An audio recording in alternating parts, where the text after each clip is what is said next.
वहीं deputy CM Vijay Sinha ने कहा कि कांग्रेस बिहार में अपनी उपस्थिति दर्ज नहीं करवा पाई, तो आरजेडी का कहना है कि कांग्रेस के मजबूत होने से महागठबंधन को मजबूती मिलेगी। आता है तब इस तरह का कार्य लंबे समय तक यहाँ रहे, आज तक इस तरह के एक्टिविटी में ये कहीं बिहार को सम्मान नहीं दे सके, बिहार के लोगों के बीच कहीं अपनी उपस्थिति दर्ज नहीं कर सके। चुनाव है इसलिए ये वातावरण बना रहे हैं। ऐसे भी कांग्रेस के लोग CWC की बैठक एक औपचारिकता भर निभाने का है, वहाँ तो जो कहेंगे वंशवादी परिवारवादी लोग वही वहाँ पर पूरे लोग स्वीकार करेंगे। कांग्रेस पार्टी हमारा पुराना सहयोगी दल है।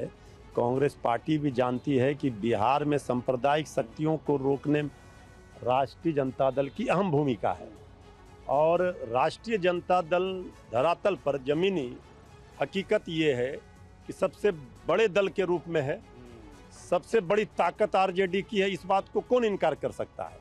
तो कांग्रेस भी अपनी ताकत दिखला रही है ना। कांग्रेस पार्टी अगर यहाँ मजबूत होती है तो गठबंधन को इसका लाभ मिलेगा। पटना में डिप्टी सीएम सम्राट चौधरी के घर पर भी बीजेपी की अहम बैठक हुई और इस बैठक में बीजेपी के जिलाध्यक्ष शामिल हुए तो पार्टी के 26 संगठनों ने भी चुनावी रणनीति पर मंथन किया। रुपेश कुमार की ग्राउंड रिपोर्ट आपको दिखाते हैं।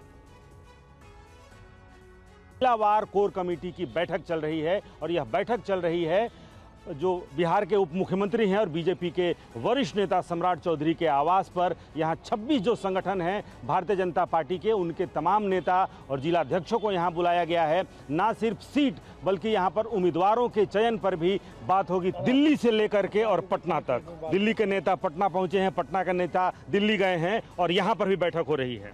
देखिए, ये बैठक संगठनात्मक बैठक है, संगठन के लोगों को बुलाया गया है। ये संगठन के लोगों से राय विचार, जैसे जिला महामंत्री है, जिला अध्यक्ष है, उन लोगों को बुलाकर वहाँ का राय फीडबैक लिया जा रहा है। पार्टी फीडबैक लेती है। ये पार्टी हम लोग की जो है जमीन स्तर की पार्टी है, हवाई पार्टी नहीं है। हवाई पार्टी नहीं है। संतोष रंजन जी हैं। संतोष जी, दिल्ली के नेता पटना पहुँचे हैं, पटना के नेता दिल्ली पहुँचे हैं, बैठकों का धुआंधार दौर जारी है। ये स्वाभाविक है, 2025 का महापर्व आ गया है, अगर इसमें बैठक नहीं करेंगे तो हम सफलता कैसे पाएंगे। बिहार में विधानसभा चुनाव से पहले असदुद्दीन ओवैसी एक बार फिर सीमांचल क्षेत्र में पहुंचे हैं। सीमांचल में ओवैसी की पार्टी ने पिछले विधानसभा चुनाव में 5 सीटें जीती थी। महागठबंधन में शामिल नहीं किए जाने को लेकर कई मुद्दों पर ओवैसी ने TV9 संवाददाता कुमार कुंदन से बात की। आज आरजेडी के लोगों ने वहां बोला है कि एक बार फिर से ओवैसी साहब आए हैं सीमांचल के इलाके में। एक बात सुनिए, किसी के बाप का इलाका तो नहीं है। हम कह रहे हैं कि हमारे अब्बा का है, क्या करेंगे? हाँ, क्या करेंगे? तुम एक हरियाणा के आदमी को लाकर यहाँ पे राज्यसभा का मेंबर बना सकते हैं और तुम हमसे कह रहे हो हैं?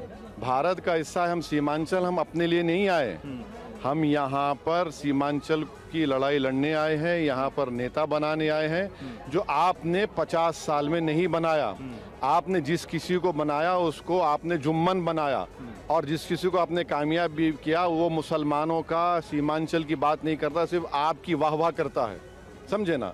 तो हम उसके लिए आए हैं, हम अपनी जाती मफाद के लिए कहाँ हैं। अभी भी आपके दरवाजे खुले हुए हैं, अगर आरजेडी का कोई कहता है कि हम आपके साथ हैं तो। देखिए, एक बात सुनिए, मोहब्बत एक तरफा नहीं हो सकती है, उनको भी 2 कदम चलना पड़ेगा। मोहब्बत एक तरफा नहीं हो सकती है। तो सीओ तो एक तरफ सियासी बात है, आप रिएक्ट ही नहीं करना चाहिए, हमको कोई फिक्र नहीं है, हम अपना काम करेंगे। और खबर बिहार के सासाराम से है, जहां आज सीएम नीतीश कुमार के संवाद कार्यक्रम से पहले ही जेडीयू कार्यकर्ताओं के 2 गुट आपस में भिड़ गए। सासाराम में सीएम नीतीश के कार्यकर्ता संवाद से पहले हंगामा हो गया। अगर इस तरह से हरकत करना है, यहाँ आप लोग की जगह नहीं है। इस तरह से आप लोग करगहर निवासी पूर्व IAS दिनेश राय और पूर्व विधायक वशिष्ठ सिंह के समर्थक आपस में भिड़ गए। आप लोग अनुशासन का परिचय दीजिए। दोनों गुटों के बीच खूब धक्का मुक्की और गाली गलौज हुई। बताया जाता है कि संवाद कार्यक्रम में अंदर जाने को लेकर दोनों गुटों में धक्का मुक्की हुई।